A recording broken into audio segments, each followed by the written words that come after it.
Assalamualaikum warahmatullahi wabarakatuh. Nama saya Neneng Olia dengan NIM 111911366.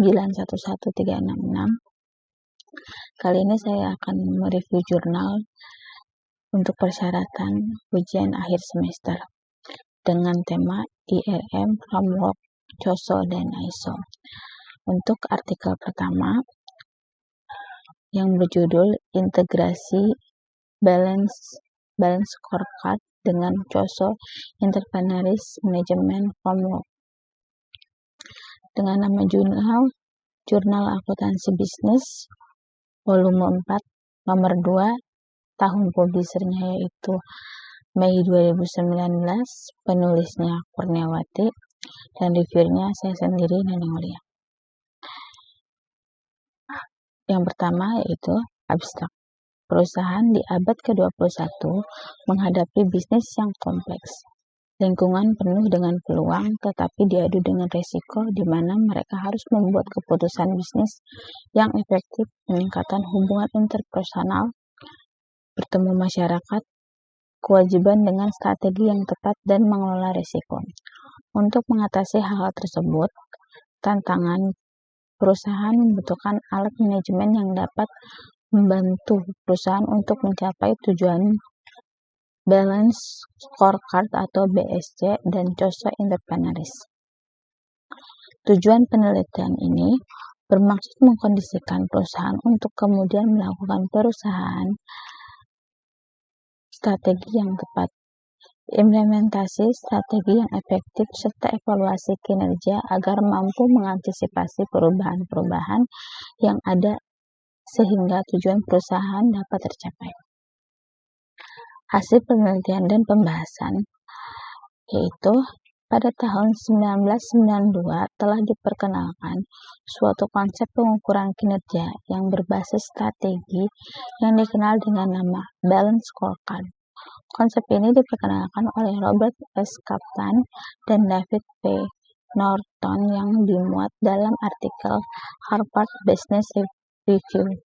Konsep ini mampu menerjemahkan visi, misi, dan strategi perusahaan ke dalam sasaran strategi perusahaan.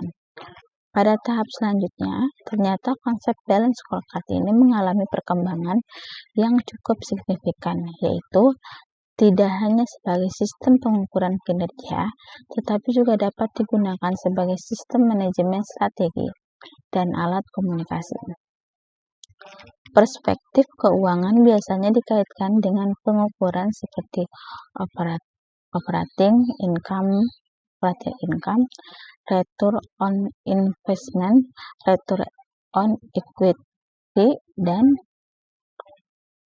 kemudian dilengkapi dengan economic value added. Secara sederhananya, strategi perusahaan menghasilkan uang adalah dengan meningkatkan penjualan dan mengurangi pengeluaran. Oleh karena itu, kinerja keuangan suatu perusahaan dapat ditingkatkan melalui dua pendekatan dasar, yaitu revenue growth dan productivity. Dalam perspektif pelanggan, revenue growth strategi membutuhkan proposisi nilai khusus yang akan menjelaskan bagaimana perusahaan akan menciptakan nilai yang berbeda dan bertahan untuk segmen yang ditargetkan, dan menyatukan berbagai strategik inisiatif, melakukan strategi reviews, serta memberikan feedback yang membantu suatu organisasi untuk melakukan strategi improvement. Salah satu keunikan dari konsep BSC yang membedakan dari sistem manajemen pengukuran yang lainnya, konsep sebab dan akibat atau sering dikenal dengan istilah hipotesa ini perlu dibuktikan kebenarannya oleh kejadian yang nyata. Suatu hipotesa dapat digagalkan oleh kejadian yang sebenarnya ketika satu atau beberapa variabel penting dihilangkan atau tidak diperhitungkan dari skema pengukuran. Dengan meningkatnya customer loyalty, maka akan meningkatkan pendapatan. Kesimpulan, beberapa di antara kita mungkin pernah mendengar istilah orang yang memandang gelas setengah penuh dengan orang yang memandang gelas setengah kosong. Suatu perusahaan diharapkan tidak hanya terfokus atau terlena pada hal-hal yang menjanjikan, berbagai peluang atau kesempatan yang ada, tetapi juga harus mempertimbangkan hal-hal apa saja yang berpotensi negatif bagi kegiatan usahanya. Saran atau rekomendasi peneliti. Yang pertama yaitu, untuk masing-masing perspektif BSC, pihak manajemen perlu menetapkan terlebih dahulu Key Performance Indicators atau KPI dan target tercapainya. Yang kedua, IRM akan memberikan nilai tambah dalam BSC melalui identifikasi risiko yang dapat menghalangi pencapaian target dalam keempat perspektif balance scorecard. Dan yang ketiga, melakukan analisis risiko dengan menggunakan risk scorecard. Kesimpulan akhir yaitu, suatu perusahaan dapat mencapai visi dan misinya jika perusahaan tersebut menerjemahkan visi dan misinya ke dalam suatu strategi perusahaan dan mengimplementasikan strategi tersebut ke dalam kegiatan operasional sehari-hari.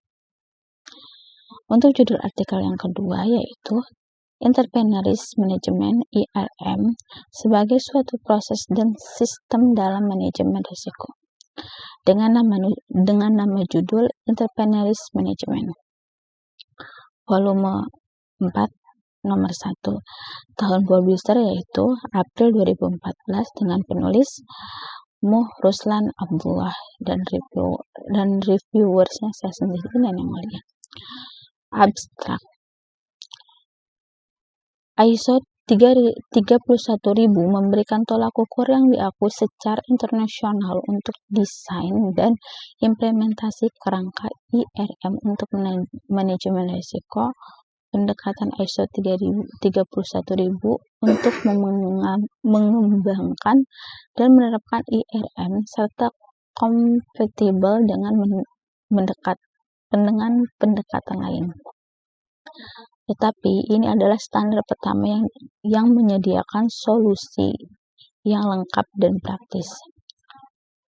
Setiap organisasi harus menentukan sendiri bagaimana komponen-komponen dari konteks kerangka ISO IRM harus diintegrasikan ke dalam organisasi mereka untuk mencapai kerangka kerja IRM yang akan komprehensif dalam lingkungan dan praktis untuk organisasi.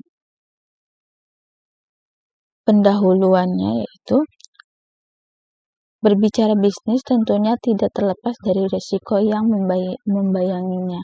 Artinya, setiap aktivitas bisnis yang dilakukan maka akan berbanding lurus dengan risiko yang mengikutinya. Para pembisnis menjadikan risiko sebagai bagian utama yang harus dipelajari, karena investor umumnya adalah mereka yang menjauhi dari risiko, dan manajemen merupakan pengelola risiko yang bertugas memperkecil sekecil mungkin risiko tersebut. Latar belakang proses manajemen risiko.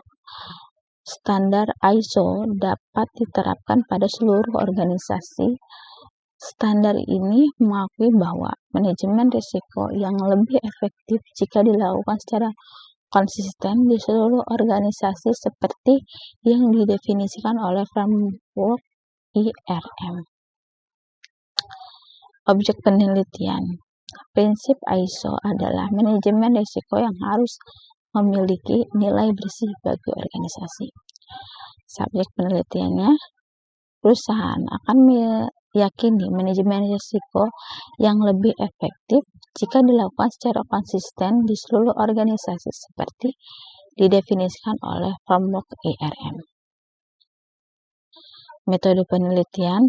Metode pengumpulan data terdiri dari wawancara, observasi, dan analisis dokumen. Hasil penelitian dan pembahasan yaitu Intervention Risk Management atau IRM perusahaan adalah setara dengan definisi ISO dari kerangka manajemen risiko.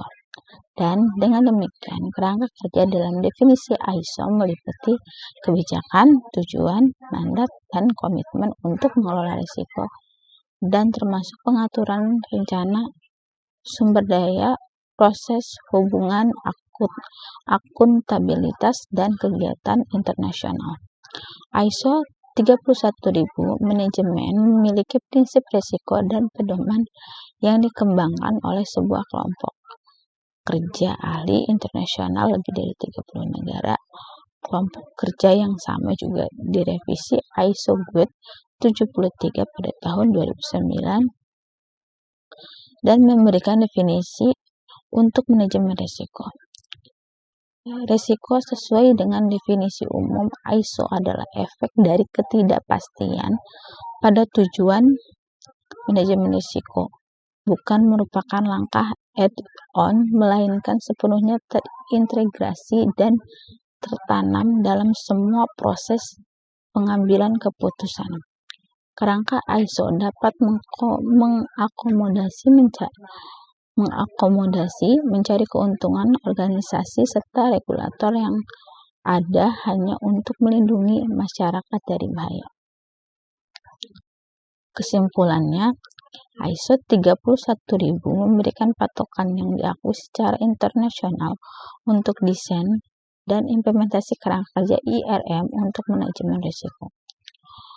Saran atau rekomendasi penelitian yaitu komunikasi tentang kerangka kerja dan unsur-unsurnya diperlukan baik untuk stakeholder internasional dan eksternal. Ini adalah untuk menginformasikan dan untuk diberitahu.